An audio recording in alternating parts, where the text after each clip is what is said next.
খুবই সুন্দর একটি টপিক নিয়ে আজকে আমি তোমাদের মাঝে হাজির হয়েছি। দেখো কি বলছে এখানে, একটি মিটিং এ উপস্থিত 11 জন সদস্য প্রত্যেকের সাথে হ্যান্ডশেক করে, তবে হ্যান্ডশেক সংখ্যা কত হবে?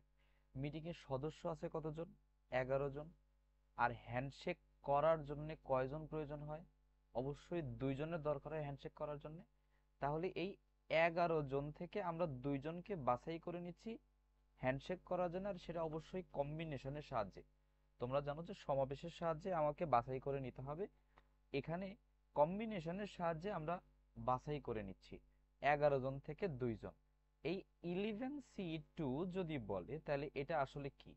11C2 আসলে সংক্ষেপে তোমরা একটু শিখে রাখো।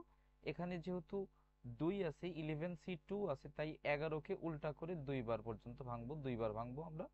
এবং এই 1 থেকে শুরু করে 2 পর্যন্ত গুণ আমরা উল্টা করে দিয়ে যাব। বাস এটুকু মনে রাখলে তোমাদের হচ্ছে, এর বেশি আর কিছু জানার দরকার হচ্ছে না আপাতত।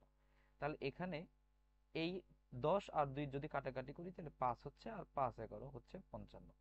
তাহলে অর্থাৎ 11 জন সদস্য যদি প্রত্যেকের সাথে হ্যান্ডশেক করে, তবে হ্যান্ডশেক সংখ্যা হবে 55টি। বুঝতে পেরেছো মনে হয়?